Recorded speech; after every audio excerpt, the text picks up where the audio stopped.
होशियारपुर से नगर निगम चुनाव में वार्ड नंबर 40 से कांग्रेस पार्टी के पढ़े लिखे और ईमानदार युवा उम्मीदवार अनमोल जैन को अपना कीमती वोट देकर सफल बनाएं। नमस्कार, आप देख रहे हैं उदय न्यूज लाइव और मैं हूं आपके साथ दीपांशी पुहाल। आइए रुक करते हैं कुछ खास खबरों की ओर। सीआईए की टीम ने 3 आरोपियों को किया गिरफ्तार, जिन्होंने घोड़ा पीपली में शाम के समय लूट को दिया था अंजाम। आरोपियों ने 2 स्नैचिंग के मामलों का भी किया है खुलासा। आइए जानते हैं क्या है पूरा मामला। यमुनानगर के पुलिस अधीक्षक कमलदीप गोयल के निर्देशानुसार सीआईए की टीम ने 3 आरोपियों को गिरफ्तार किया है, जिन्होंने घोड़ा पीपली में शाम के समय लूट को अंजाम दिया था। आरोपियों ने 2 स्नैचिंग के मामलों का भी खुलासा किया है। आरोपियों को कोर्ट में पेश कर रिमांड पर लिया गया ताकि पूरे मामले का खुलासा हो सके। वहीं टीम ने ज्वेलर्स की दुकान में चोरी के आरोपियों को प्रोडक्शन रिमांड पर लिया है। इंचार्ज महरूफ अली ने बताया कि उनकी टीम को सूचना मिली थी कि 3 आरोपी वारदात की फिराक में हमीदा हेड पर घूम रहे हैं। गुप्त सूचना के आधार पर sub inspector Mohan, ASI Umesh Rathore, Azad Kuldeep, Hussain Yogesh की टीम का गठन किया। यमुना नहर के हमीदा हेड पर एक अज्ञात बुजुर्ग व्यक्ति का मिला शव को कब्जे में लेकर पोस्टमार्टम करवाकर शव को परिजनों को सौंप दिया गया है। होशियारपुर से नगर निगम चुनाव में वार्ड नंबर 40 से कांग्रेस पार्टी के पढ़े लिखे और ईमानदार युवा उम्मीदवार अनमोल जैन को अपना कीमती वोट देकर सफल बनाएं। पश्चिमी यमुना नहर के हमीदा हेड पर एक अज्ञात बुजुर्ग व्यक्ति का शव मिला। पुलिस को सूचना मिलने पर पुलिस मौके पर पहुंची और शव को कब्जे में लेकर परिजनों की शिनाख्त के बाद पोस्टमार्टम करवाकर शव परिजनों को सौंप दिया और परिजनों के बयान के आधार पर केस दर्ज कर आगामी कार्रवाई शुरू की। मृतक की पहचान जगन्नाथ निवासी मुखर्जी पार्क जगाधरी के रूप में हुई। मृतक के छोटे बेटे पंकज ने बताया कि उसके बुजुर्ग पिता की मानसिक हालत सही नहीं थी और वह 1 हफ्ता पहले बुधवार को घर से कहीं चले गए थे। सर, आपके पिताजी की डेथ हुई है, क्या मामला, कैसे हुआ? ये कुछ इनको शारीरिक कष्ट बहुत ज़्यादा। क्या नाम क्या था इनका सर? जगन्नाथ जी। कहाँ के रहने वाले? ये जगाधरी के रहने वाले मुखर्जी पार्क। अच्छा सर, क्या हुआ था? इनको शारीरिक कष्ट ज़्यादा थे, इनका इलाज भी चल रहा था। दिमागी हालात थोड़े कमज़ोर थे जी। कुछ दिनों से ना ये इनकी जो डिसीजन पावर थी ना वो भी कमज़ोर हो गई। अच्छा। कि मतलब करना क्या है और सुनना क्या है जी। तो कुछ दिनों से जो हमें पता लगा था कि ये थोड़ा सा नशे की गोलियाँ अपनी नींद को बढ़ाने के लिए ले रहे थे जी। हम इनको इतराज़ करते थे कि आप ऐसा काम ना करा करो जी। तो मान भी जाते थे। अच्छे भले थे। 20 जनवरी को सुबह नाश्ता किए उन्होंने, दोपहर का खाना खाया। ऑनलाइन ठगी का सिलसिला जा रहा है बढ़ता। ऐसा ही यमुनानगर में एक मामला आया सामने, जहां शिकायतकर्ता ने बताया कि ना तो बैंक से कोई पैसा निकाला गया, ना ही पेटीएम और ना ही कोई ओटीपी, फिर भी 22 लाख रुपए निकाल लिए गए। होशियारपुर से नगर निगम चुनाव में वार्ड नंबर 40 से कांग्रेस पार्टी के पढ़े लिखे और ईमानदार युवा उम्मीदवार अनमोल जैन को अपना कीमती वोट देकर सफल बनाएं। कोरोना काल में ऑनलाइन ठगी का सिलसिला बढ़ता जा रहा है। हैकर्स खातों को हैक कर आपकी मेहनत के पैसों पर घात लगाए बैठे हैं और मौका मिलते ही बैंक के खातों से पैसा निकाल रहे हैं। यमुनानगर के हुड्डा में ऑनलाइन ठगी का एक मामला सामने आया है, जिसमें शिकायतकर्ता द्वारा ना तो बैंक से कोई पैसा निकाला गया, ना ही पेटीएम और ना ही ओटीपी, फिर भी 22 लाख रुपए निकाल लिए गए। रोज भाटिया जी हैं हमारे सेक्टर 17 हुड्डा से। इन्होंने कंप्लेंट दी थी हमारे को, जिसमें इन्होंने बताया कि सुबह जब ये उठे तो इन्होंने अपना मोबाइल चेक किया, उसके अंदर कुछ मैसेजेस आए हुए थे कि इनके खाते से कुछ पेटीएम से पेमेंट्स हुई हैं, कुछ 1-2 अकाउंट्स हैं उनके अंदर पेमेंट गई है। तो उसमें हमने जब बैंक से संपर्क किया तो उसमें पता चला कि गुजरात का अकाउंट है, उसके अंदर करीबन 15 लाख रुपए के करीब हैं जो ट्रांसफ़र हुए हैं। कुछ 2-3 अमाउंट्स हैं जो पेटीएम से हुई हैं। उसके अंदर हमने जो 15 लाख रुपए हैं वो फ्रीज़ करवा दिए हैं बैंक से बात करके। बाकी जो पेटीएम से गई है अमाउंट, उसके बारे में भी देख रहे हैं किस किस के खाते में गई है वो। ये अभी तो ऐसे ही लग रहा है कुछ हैक करके किया गया है, क्योंकि लेडीज़ ने ना तो अपना कोई ओटीपी बताया है इसके अंदर, ना ही कोई ऐसी बात आई है सामने अभी तक जी। इनके 3-4 अकाउंट हैं जी, जिसमें से टोटल अमाउंट गई है जी। वालों से पूछताछ कर रहे हैं जी, उनसे जो इनकी डिटेल है वो ली गई है। बाकी अभी इन्वेस्टिगेशन चल रही है इसके अंदर जी। इसके लिए हम पहले भी एक अवेयरनेस कैंप चला चुके हैं। अभी दोबारा भी हम लोगों से यही अपील कर रहे हैं कि आप अपना OTP किसी के साथ भी शेयर ना करें। अगर कोई ऐसी बात आपको आती है सामने तो उसका बहुत ही ज़्यादा ध्यान रखना चाहिए और बैंक से अपना संपर्क करते रहना चाहिए। SHO मोहाली फेज 8 की निगरानी में लगाए गए नाके के दौरान 2 मोटरसाइकिल सवार युवकों को शक के बिनाव पर रोका गया। उनसे पूछताछ की तो पता चला कि यह लोग 2 पहिया वाहनों को करते हैं चोरी। SSP सतेंद्र सिंह के आदेश अनुसार डिस्ट्रिक्ट SS नगर मोहाली SSP हरविंदर सिंह विर्क और DSP अर्बन 2 दीप कमल के मार्गदर्शन से राज्य अरोड़ा SHO मोहाली फेज 8 की निगरानी में लगाए गए नाके के दौरान 2 मोटरसाइकिल सवार युवकों को शक के बिना पर रोका गया, जो मोहाली की तरफ से hero Honda motorcycle number PB 65T0873 पर सवार होकर चंडीगढ़ की तरफ जा रहे थे और जब पुलिस पार्टी ने उनसे मोटरसाइकिल के कागजात मांगे तो वह दिखा ना सके, जिसके चलते जब पुलिस ने उनसे पूछताछ की तो पता चला कि यह लोग 2 पहिया वाहनों को चोरी करते थे, जिन्हें यह अलग अलग जगहों पर जाकर बेचते थे और उस दिन भी यह दोनों हीरो होंडा मोटरसाइकिल को चंडीगढ़ बड़ैल में बेचने जा रहे थे।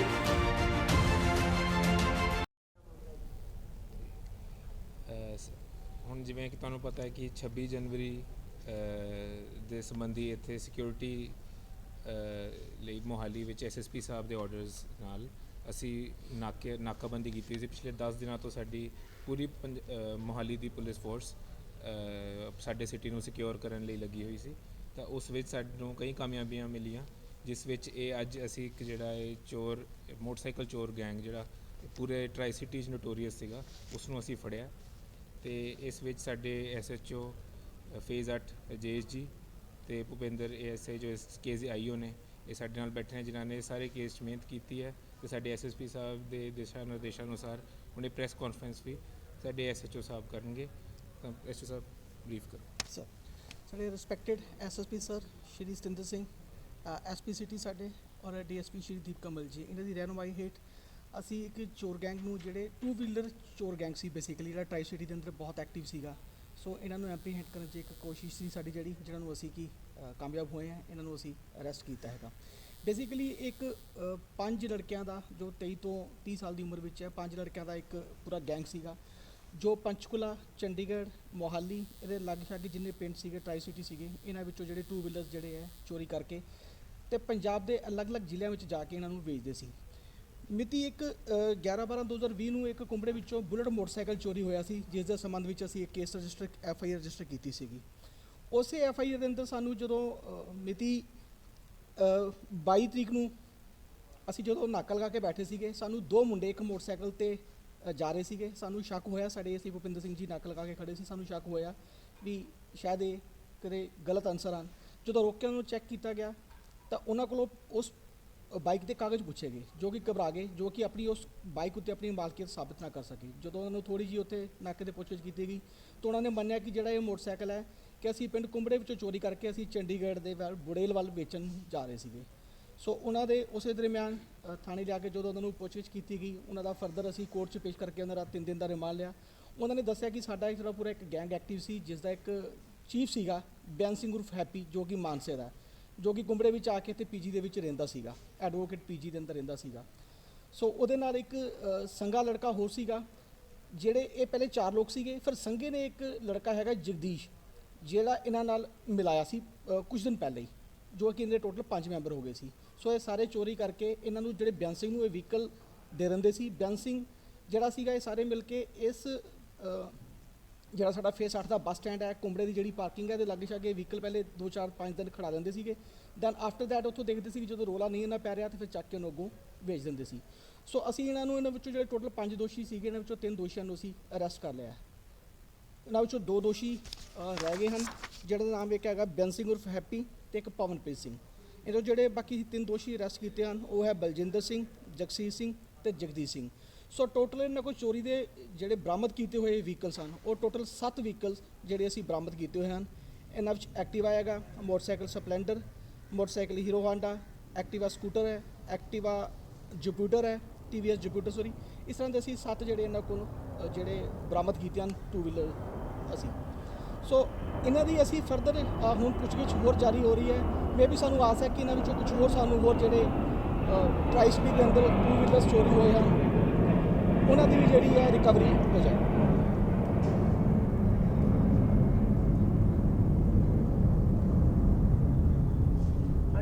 ਸਾਨੂੰ ਉਮੀਦ ਹੈ ਕਿ ਜਿਹੜੀ 2 ਵੀਲਰਸ ਦੀ ਰਿਕਵਰੀ ਹੈ ਇਹਨਾਂ ਦੀ ਪੁੱਛਗਿੱਛ ਤੋਂ ਹੋਰ ਫਰਦਰ ਸਾਨੂੰ ਜਿਹੜੀ ਹੈ ਉਹ ਰਿਕਵਰੀ ਹੋਏਗੀ। ਅੱਛਾ ਇੱਕ ਸਰ ਸਭ ਤੋਂ ਵੱਡੀ ਗੱਲ ਹੈ ਕਿ ਇਹਨਾਂ ਦੀ ਮੋਡ ਆਫ ਸਪਰੈਂਟੀ ਕੀ ਸੀ ਤੇ ਇਹਨਾਂ ਦਾ ਪਿਛਲਾ ਕੋਈ ਕ੍ਰਿਮੀਨਲ ਰੈਕੋਰਡ ਹੈ? ਹਾਂਜੀ, ਇਹਨਾਂ ਦਾ ਇਹਨਾਂ ਦਾ ਜਿਹੜਾ ਲੀਡਰ ਸੀਗਾ ਬੈਂਸਮਨ ਫੈਪੀ, ਉਹਦੇ ਮਾਨਸਾ ਜ਼ਿਲ੍ਹੇ ਵਿੱਚ ਉਹਦੇ ਉੱਤੇ 4 ਜਿਹੜੇ ਕੇਸ ਰਜਿਸਟਰਡ ਹਨ ਚੋਰੀ ਦੇ, ਲੁੱਟਾਂ ਖੋਹਾਂ ਦੇ, NDPS ਦੇ। ਜਿਹੜਾ ਇਹਨਾਂ ਦਾ ਮੇਨ ਲੀਡਰ ਸੀ ਉਹਨੇ ਬੇਸਿਕਲੀ ਜਦੋਂ ਉੱਥੋਂ ਦੀ ਪੁਲਿਸ ਉਹਦੇ ਮਗਰ ਪਈ ਉਹਨਾਂ ਕੇਸਾਂ ਵਿੱਚ ਉਹਨਾਂ ਦੀ ਭਾਲ ਚੱਲ ਰਹੀ ਸੀ, ਉਹਨੇ ਕੁੰਬੜੇ PG ਵਿੱਚ ਆ ਕੇ ਜਿਹੜੀ ਆਪਣੀ ਸ਼ਰਨ ਲਈ ਇੱਥੇ ਆ ਕੇ ਤੇ ਆਪਣਾ ਇੱਕ ਇੱਥੇ ਜਿਹੜੇ ਮੁੰਡਿਆਂ ਨੂੰ ਨਾਲ ਜੋੜ ਕੇ ਜਿਹੜਾ ਨੂੰ ਕੋਈ ਥੋੜੀ ਬਹੁਤੀ ਪੈਸੇ ਦੀ ਜ਼ਰੂਰਤ ਸੀਗੀ ਇਹਨਾਂ ਨੂੰ ਐਕਟਿਵ ਕਰਕੇ ਉਹਨੇ ਇੱਕ ਆਪਣਾ ਜਿਹੜਾ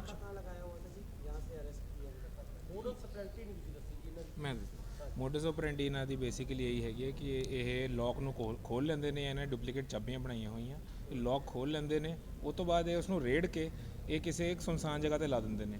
2-3 ਦਿਨ ਤੱਕ ਜਦੋਂ ਕੋਈ ਉਸ ਨੂੰ ਬੁਲਾਉਂਦਾ ਨਹੀਂ ਹੈਗਾ, ਕੋਈ ਉੱਥੇ ਜਾ ਕੇ ਡੇ ਟਾਈਮ ਤੇ ਨਵੀਂ ਚਾਬੀ ਬਣਾ ਕੇ ਉੱਥੋਂ ਚੱਕ ਕੇ ਉੱਥੋਂ ਲੈ ਜਾਂਦੇ ਨੇ। ਸਾਰੇ ਯੰਗ ਬਲੱਡ ਹੀ ਨੇ ਇਹ ਜੀ ਤੁਸੀਂ ਦੇਖੋਗੇ ਤਾਂ ਇਹ ਕੋਈ ਵੀ ਲੋਕਲ ਮੁਹਾਲੀ ਦਾ ਨਹੀਂ ਹੈਗਾ, ਸਾਰੇ ਦੂਜੇ ਜ਼ਿਲ੍ਹਿਆਂ ਤੋਂ ਜਾਂ ਸਟੇਟਸ ਤੋਂ ਆ ਕੇ ਇੱਥੇ ਇਕੱਠਾ ਜੁੜਦਾ ਰਿਹਾ ਤੇ ਜਾ ਕੇ ਸੁਨਸਾਨ ਥਾਵਾਂ ਤੇ ਜਾ ਕੇ ਲਗਾ ਦਿੰਦੇ ਸੀ, ਬਾਅਦ ਚੋਂ ਇਹ ਆਊਟ ਆਫ ਡਿਸਟ੍ਰਿਕਟ ਜਾ ਕੇ ਵੇਚਦੇ ਹੁੰਦੇ ਸੀ।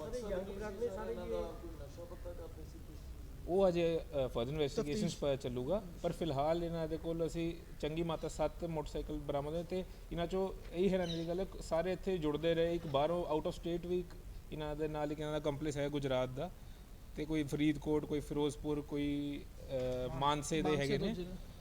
ਅੱਛਾ ਡਾਕਟਰ ਸਾਹਿਬ ਇੱਕ ਗੱਲ ਹੈ ਕਿ ਇਹ ਕਿੰਨੇ ਕੁ ਪੜ੍ਹੇ ਲਿਖੇ ਨੇ?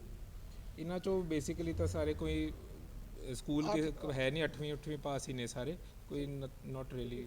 ਦੋ ਗੱਲਾਂ ਤੁਸੀਂ ਹੋਰ ਦੱਸੀਆਂ ਨੇ, ਇੱਕ ਤਾਂ ਤੁਸੀਂ ਜਿਹੜੀ PG ਦੀ ਗੱਲ ਕੀਤੀ ਹੈ ਕਿ PG ਵਿੱਚ ਰਹਿੰਦੇ ਨੇ ਆ ਕੇ ਮੋਹਾਲੀ ਦਾ ਕੋਈ ਰਹਿਣ ਵਾਲਾ ਨਹੀਂ, ਸਾਰੇ ਬਾਹਰ ਦੇ ਰਹਿਣ ਵਾਲੇ ਜੀ। PGਆਂ ਦੇ ਖਿਲਾਫ ਕਾਰਵਾਈ ਕਿਉਂ ਨਹੀਂ ਹੁੰਦੀ ਜਾਂ ਇਹਨਾਂ ਕੋਲ ਇਹਨਾਂ ਦਾ ਰੈਕੋਰਡ ਕਿਉਂ ਨਹੀਂ ਹੁੰਦਾ? ਇਹ ਬੰਦੇ ਜਿਹੜਾ ਮੋਹਾਲੀ ਸ਼ਹਿਰ ਨੂੰ ਵੀ ਬਦਨਾਮ ਕਰ ਰਹੇ ਨੇ ਤੇ ਬਾਕੀ ਜਿਹੜੇ ਹੋਰ ਬਾਹਰੋਂ ਆ ਕੇ ਇੱਥੇ ਰਹਿੰਦੇ ਨੇ ਉਹਨਾਂ ਦੀ ਪ੍ਰੋਪਰ ਜਾਂਚ ਪੜਤਾਲ ਪੁਲਿਸ ਨਹੀਂ ਕਰਦੀ ਤੇ PGI ਵਾਲੇ PG ਵਾਲੇ ਨਹੀਂ ਕਰਵਾਉਂਦੇ। ਮੈਂ ਐਕਸਪਲੇਨ ਕਰਨਾ। ਲਾਸਟ 15 ਦਿਨਾਂ ਤੋਂ ਅੰਦਰ ਸਾਰੇ PGs ਵਾਲੇ ਜਿੰਨੇ ਕੁੰਬੜਾ ਜ਼ਿਲ੍ਹੇ ਦੇ PGs ਹਨ ਸਾਰਿਆਂ ਨੂੰ ਨੋਟਿਸ ਦੇ ਕੇ ਅਸੀਂ ਬੁਲਾਇਆ। ਉਹਨਾਂ ਕੋਲ ਅਸੀਂ ਉਹਨਾਂ ਨੇ ਕਿਹਾ ਕਿ ਜਿੰਨੇ ਤੁਹਾਡੇ ਕੋਲ PGs ਆ ਕੇ ਨਵੇਂ ਪੁਰਾਣੇ ਜਿੰਨੇ ਵੀ ਠਹਿਰ ਰਹੇ ਨੇ, ਜਿੰਨੇ ਨੂੰ ਤੁਸੀਂ ਠਹਿਰਾਇਆ ਹੋਇਆ ਸਾਰਿਆਂ ਦੀ ਜਿਹੜੀ ਆਈਡੈਂਟੀਫਿਕੇਸ਼ਨ ਕਰਵਾਈ ਜਾਵੇ ਤੇ ਪੁਲਿਸ ਨੂੰ ਉਸ ਦੇ ਪ੍ਰਤੀ ਜਾਣਕਾਰੀ ਦਿੱਤੀ ਜਾਵੇ। ਲਾਸਟ 15 ਦਿਨਾਂ ਤੋਂ ਮੈਂ ਖੁਦ 2 ਵਾਰੀ ਕੁੰਬੜਾ ਦੇ ਅੰਦਰ ਜਿੰਨੇ PGs ਹਨ ਸਾਰਿਆਂ ਨੂੰ ਨੋਟਿਸ ਦੇ ਕੇ ਆਇਆ, ਉਹਨਾਂ ਦੇ ਸਾਰਿਆਂ ਦੇ ਪਰਸਨਲੀ ਮੈਂ ਜਾ ਕੇ ਵਿਜ਼ਿਟ ਕਰਕੇ ਆਇਆ, ਸਾਰੇ PGs ਨੂੰ ਚੈੱਕ ਕਰਕੇ ਆਇਆ। ਇਹ ਸਾਡੀ ਇੱਕ ਉਹੀ ਇਨਫੋਰਮੇਸ਼ਨ ਸੀ ਜਿੱਥੋਂ ਇਹ ਜਾਣਕਾਰੀ ਨਿਕਲ ਕੇ ਬਾਹਰ ਆਈ। ਸਾਨੂੰ ਇੱਕ ਚੋਰ ਗੈਂਗ ਬਾਰੇ ਮਾੜਾ ਮੋਟਾ ਕਿਦੋਂ ਪਤਾ ਲੱਗ ਰਿਹਾ ਸੀਗਾ ਵੀ ਇੱਥੇ ਕੁਝ ਆ ਕੇ ਬਾਹਰੋਂ ਰਹਿੰਦੇ ਹਨ। ਸੋ ਕਿਤੇ ਨਾ ਕਿਤੇ ਜਿਹੜੀ ਸਾਡੀ ਕਾਮਯਾਬੀ ਥੋੜੀ ਬਹੁਤੀ ਉਸ ਚੀਜ਼ਾਂ ਨਾਲ ਵੀ ਜੁੜੀ ਹੈ, ਜਿਹੜੀ ਜਾ ਕੇ ਅਸੀਂ ਇਹਨਾਂ ਦੇ ਥੋੜਾ PGs ਮਾਲਕ ਦੇ ਪ੍ਰੈਸ਼ਰਾਈਜ਼ ਕੀਤਾ ਸੀਗਾ ਵੀ ਤੁਸੀਂ ਜਿਹੜੇ ਜਿੰਨੇ ਵੀ ਲੋਕ ਹਨ ਇਹਨਾਂ ਬਾਰੇ ਸਾਨੂੰ ਜਿਹੜੀ ਜਾਣਕਾਰੀ ਮੁਹੱਈਆ ਕਰਵਾਓ। ਦੂਸਰੀ ਗੱਲ ਡਿਪਟੀ ਸਾਹਿਬ, ਮੋਹਾਲੀ ਸ਼ਹਿਰ ਦੇ ਵਿੱਚ ਬਹੁਤ ਸਾਰੇ CCTV ਕੈਮਰਾ ਲਗਾਏ ਗਏ ਨੇ, ਉਹਨਾਂ ਦਾ ਇਸ ਚੀਜ਼ ਨੂੰ ਲੈ ਕੇ ਕਿੰਨਾ ਕੁ ਤੁਹਾਨੂੰ ਪੋਜ਼ਿਟਿਵ ਰਿਸਪੌਂਸ ਹੈਗਾ ਕਿ ਜਿਸ ਦੇ ਨਾਲ ਕਿ ਇੱਦਾਂ ਦੀਆਂ ਵਾਰਦਾਤਾਂ ਨੇ ਜਿਹੜੀਆਂ ਉਹਨਾਂ ਨੂੰ ਕਵਰ ਕਰਨ ਦੇ ਵਿੱਚ ਸਕਸੈਸ ਹੋ ਰਹੀ? CCTV ਵਿੱਚ ਤਾਂ ਹੁਣ ਸਾਡੇ ਮੋਹਾਲੀ ਡਿਸਟ੍ਰਿਕਟ 'ਚ ਵੀ ਪਤਾ ਤੁਹਾਨੂੰ ਅਸੀਂ ਦੱਸ ਦਈਏ ਕਿ ਬਹੁਤ ਹਾਈਟੈਕ ਕੈਮਰਾਜ਼ ਹਰ ਮੋੜ ਤੇ ਹੁਣ ਲੱਗ ਰਹੇ ਨੇ, ਇੰਸਟਾਲ ਹੋ ਰਹੇ, ਤੇ ਸਾਡਾ ਉਪਰਾਲਾ ਵੀ ਹੈ ਕਿ ਅਸੀਂ ਵੱਧ ਤੋਂ ਵੱਧ ਲਾਈਏ। ਹੁਣ ਇਸ ਟਾਈਮ ਤੇ ਉਹ ਸਭ ਤੋਂ, ਜਿਵੇਂ ਤੁਸੀਂ ਕਿਹਾ, ਸਭ ਤੋਂ ਵਧੀਆ ਕ੍ਰਾਈਮ ਡਿਟੈਕਸ਼ਨ ਤੇ ਇਨਵੈਸਟੀਗੇਸ਼ਨ ਟੂਲ ਹੁਣ CCTV ਕੈਮਰਾਜ਼ ਨੇ। ਤੇ ਤੁਹਾਡੇ ਮਾਧਿਅਮ ਨਾਲ ਅਸੀਂ ਅਪੀਲ ਵੀ ਕਰਾਂਗੇ ਸਾਰੇ ਲੋਕਾਂ ਨੂੰ ਕਿ ਆਪਣੇ ਰੈਜ਼ੀਡੈਂਸ ਦੇ ਬਾਹਰ, ਆਪਣੇ ਬਿਜ਼ਨਸ ਦੇ ਬਾਹਰਲੇ ਪਾਸੇ ਵੀ ਕੈਮਰਾ ਲਾਇਆ ਜਾਵੇ। ਜੋ ਸਾਨੂੰ ਦੇਖਣ 'ਚ ਆਇਆ, ਜੋ ਸਾਨੂੰ ਸਾਡੇ ਕੈਮਰਾ ਸਾਨੂੰ ਹੈਲਪ ਕਰਦੇ ਹੀ ਨੇ। ਜਦੋਂ ਅਸੀਂ ਕਿਸੇ ਕਾਲੋਨੀ ਚਲੇ ਜਾਂਦੇ ਹਾਂ ਤਾਂ ਮੈਜੋਰਿਟੀ ਲੋਕਾਂ ਨੇ ਆਪਣੇ ਕੈਮਰਾਜ਼ ਨੂੰ ਆਪਣੇ ਘਰ ਵੱਲ ਪੁਆਇੰਟ ਕਰਕੇ ਲਾਇਆ ਹੁੰਦਾ, ਜਦ ਕਿ ਜ਼ਰੂਰਤ ਹੁੰਦੀ ਹੈ ਉਹਨੂੰ ਬਾਹਰਲੇ ਵਾਲੇ ਪਾਸੇ ਪੁਆਇੰਟ ਕਰਨ ਦੀ। ਤਾਂ ਸਾਡੇ ਵੱਲੋਂ ਇਹ ਵੀ ਅਪੀਲ ਹੋਊਗੀ ਤੁਹਾਡੇ। ਅਸੀਂ ਬਾਈਕਰ ਤੇ ਉਹ ਫੜੇ ਨੇ, ਇਹਨਾਂ ਬਾਰੇ ਕਹੋਗੇ ਕੁਝ? ਯਾਨੀ ਕਦ ਫੜੇ ਸੀ, ਕਿਸ ਤਰ੍ਹਾਂ ਫੜੇ? ਇਹ ਇੱਕ ਮੋਟਰਸਾਈਕਲ ਚੋਰੀ ਕਰਨ ਵਾਲਾ ਗੈਂਗ ਹੈ ਜੋ ਇਸ ਇਲਾਕੇ 'ਚ ਕਾਫੀ ਦੇਰ ਤੋਂ ਸਰਗਰਮ ਸੀ। ਤੇ 26 ਜਨਵਰੀ ਦੇ ਸੰਬੰਧੀ ਜੋ ਅਸੀਂ ਨਾਕਾਬੰਦੀ ਕੀਤੀ ਸੀ SSP ਸਾਹਿਬ ਤੇ SP ਸਿਟੀ ਸਾਹਿਬ ਦੇ ਦਿਸ਼ਾ ਨਿਰਦੇਸ਼ਾਂ ਅਨੁਸਾਰ, ਉਸ ਵਿੱਚ ਇਹਨਾਂ ਦੇ 2 ਗੈਂਗ ਮੈਂਬਰਸ ਅਸੀਂ ਨਾਕੇ ਤੇ ਰੋਕੇ, ਜਿੱਥੇ ਇਹਨਾਂ ਨੇ ਆਪਣੇ ਕਾਗਜ਼ਾਤ ਜਾਂ ਕੋਈ ਆਇਡੈਂਟੀਟੀ ਨਹੀਂ ਦਿਖਾ ਪਾਏ ਤਾਂ ਅਸੀਂ ਇਹਨਾਂ ਨੂੰ ਸਖਤਾਈ ਨਾਲ ਪੁੱਛਿਆ। ਇਹਨਾਂ ਦੱਸਿਆ ਕਿ ਇਹ ਮੋਟਰਸਾਈਕਲ ਇਹਨਾਂ ਨੇ ਚੋਰੀ ਕੀਤਾ ਤੇ FIR ਲੌਜ ਕਰਕੇ ਡੂੰਘਾਈ ਨਾਲ ਪੜਤਾਲ ਕਰਨ ਤੇ ਪਤਾ ਚੱਲਿਆ ਕਿ ਇਹ ਬਹੁਤ ਵੱਡਾ ਗਿਰੋਹ ਹੈ ਜੋ ਕਿ 5 ਮੈਂਬਰੀ ਗਿਰੋਹ ਹੈ। ਇਸ ਤੋਂ 3 ਅਸੀਂ ਅਰੈਸਟ ਕੀਤੇ ਤੇ ਉਹਨਾਂ ਤੋਂ 7 ਮੋਟਰਸਾਈਕਲ ਤੇ ਸਕੂਟਰਸ ਦੀ ਰਿਕਵਰੀ ਕੀਤੀ ਹੈ। ਜਿਵੇਂ ਸਰ ਕਿ ਇਹ ਜਿਹੜਾ ਚੰਡੀਗੜ੍ਹ ਦਾ ਗਰੋਹ ਜਾਂ ਮੋਹਾਲੀ ਦਾ, ਕਿ ਜਿਵੇਂ ਕਈ ਵਾਰੀ ਹੋਰ ਦੂਰ ਦੂਰ ਦੀ ਤਾਰਾਂ ਜੁੜੀਆਂ ਹੁੰਦੀਆਂ ਜੀ ਤੁਹਾਨੂੰ ਕੀ ਲੱਗਦਾ ਹਜੇ ਪੁੱਛਤਾਛ ਦੇ ਇਸ ਦੇ ਵਿੱਚ ਥਰੂਆਊਟ ਪੰਜਾਬ ਦੇ ਗੈਂਗ ਮੈਂਬਰਸ ਨੇ ਇਹਨਾਂ ਦੇ, ਤੇ ਆਊਟ ਆਫ ਸਟੇਟ ਦਾ ਵੀ ਇੱਕ ਗੈਂਗ ਮੈਂਬਰ ਹੈ, ਪਰ ਇਹ ਚੋਰੀ ਸਾਡੇ ਜ਼ਿਲ੍ਹੇ 'ਚੋਂ ਹੀ ਕਰਦੇ ਸੀ ਤੇ ਲਿਜਾ ਕੇ ਇਹ ਬਾਹਰ ਬੁੜੈਲ ਜਾਂ ਹੋਰ ਜ਼ਿਲ੍ਹਿਆਂ 'ਚ ਵੇਚਦੇ ਸੀ। ਸਰ ਕਿੰਨੇ ਕੁ ਜਣੇ ਫੜੇ ਗਏ ਨੇ? ਹੁਣ 3 ਗੈਂਗ ਮੈਂਬਰਸ ਅਸੀਂ ਇਹਨਾਂ ਦੇ ਫੜ ਲਏ ਨੇ ਤੇ 2 ਨੂੰ ਅਸੀਂ ਫੜਨ ਲਈ ਸਾਡੀ ਟੀਮਸ ਬਾਹਰ ਸਰ ਜਿਨ੍ਹਾਂ ਨੂੰ ਸਮਾਨ ਵੇਚਦੇ ਨੇ ਕੀ ਉਹ ਬੰਦੇ ਫੜੇ ਗਏ? ਇਹ ਹਜੇ ਇਨਵੈਸਟੀਗੇਸ਼ਨ ਚੱਲ ਰਹੀ ਹੈ, ਜੇ ਜਦੋਂ ਸਾਨੂੰ ਪਤਾ ਚੱਲੇਗਾ ਅਸੀਂ ਇਮੀਡੀਏਟਲੀ ਉਹਨਾਂ ਨੂੰ ਬੁੱਕ ਕਰਾਂਗੇ। ਸਰ ਪਹਿਲਾਂ ਵੀ ਕਦੀ ਇਸ ਤਰ੍ਹਾਂ ਦੇ ਕੋਈ ਬੰਦੇ ਫੜੇ ਜਿਨ੍ਹਾਂ ਨੇ ਸਮਾਨ ਖਰੀਦਿਆ ਹੈ? ਉਹਨਾਂ ਦੇ ਹਾਂਜੀ ਪਰਚੇ ਦਰਜ ਹਾਂਜੀ ਹਾਂਜੀ ਬਿਲਕੁਲ। ਇਸ ਤੋਂ ਪਹਿਲਾਂ ਅਸੀਂ ਹੋਰ FIRs ਵਿੱਚ ਇਸ ਨੂੰ ਧੁਰ ਤੱਕ ਲੈ ਕੇ ਜਾਂਦੇ ਹਾਂ ਤੇ ਅਸੀਂ ਉਹਨਾਂ ਨੂੰ ਵੀ ਅਰੈਸਟ ਕਰਦੇ ਹਾਂ ਜਿਹੜੇ ਮਕੈਨਿਕ ਜਾਂ ਡੀਲਰਸ ਇਸ ਨਾਲ ਡੀਲ ਕਰਦੇ ਨੇ ਚੋਰੀ ਦੇ ਸਮਾਨ ਨਾਲ। ਇਹਨਾਂ ਦਾ ਹਾਂਜੀ, ਇਹਨਾਂ ਦੇ ਗੈਂਗ ਲੀਡਰ ਤੇ 4 FIRs ਲੌਜ ਨੇ, ਉਹ ਵੀ ਸਭ ਮੋਟਰਸਾਈਕਲ ਚੋਰੀ ਦੇ ਹੀ ਨੇ। ਸਰ ਕਿੰਨੇ ਕੁ ਉਹ ਪਕੜੇ ਗਏ ਨੇ? ਅੱਜ 7 ਮੋਟਰਸਾਈਕਲ ਤੇ ਸਕੂਟਰ ਅਸੀਂ ਫੜੇ ਨੇ। ਸਰ ਇਹ ਚੋਰੀ ਕਰਨੇ ਆਉਂਦੇ ਕਿ ਰਹਿੰਦੇ ਇੱਥੇ ਹੀ ਹੈ? ਇਹ ਇੱਥੇ ਚੋਰੀ ਕਰਨ ਆਉਂਦੇ ਨੇ, ਟੈਂਪਰੇਰੀ ਰਹਿੰਦੇ ਨੇ ਇੱਥੇ, ਇਹਦਾ ਪੱਕਾ ਇੱਥੇ ਟਿਕਾਣਾ ਨਹੀਂ ਹੈ। ਕਿੱਥੋਂ ਦੇ ਰਹਿਣ ਵਾਲੇ ਸਾਰੇ? ਇਹ ਮਾਨਸਾ, ਮੋਗਾ, ਫਰੀਦਕੋਟ, ਗੁਜਰਾਤ ਤੇ ਫਿਰੋਜ਼ਪੁਰ ਦੇ ਨੇ। ਜਿਵੇਂ ਸਰ ਤੁਸੀਂ ਦੱਸਿਆ ਸੀਗਾ ਕਿ ਮਾਨਸਾ ਦਾ ਇੱਕ ਬੰਦਾ ਹੈ ਜੋ ਹੈੱਡ ਹੈ ਇਹਨਾਂ ਦਾ, ਜੀ ਉਹਦੇ ਬਾਰੇ ਤੁਸੀਂ ਕੀ ਕਿਹਾ? ਉਹਦੇ ਬਾਰੇ मैम ਹੁਣ ਉਸ ਲਈ ਅਸੀਂ टीम्स भेजी हुई हैं, ਅਸੀਂ उसमें जल्दी रेस्ट। खबरों का सिलसिला जारी रहेगा, आप हमारे साथ जुड़े रहिए और देखते रहिए उदय न्यूज़ लाइव। नमस्कार।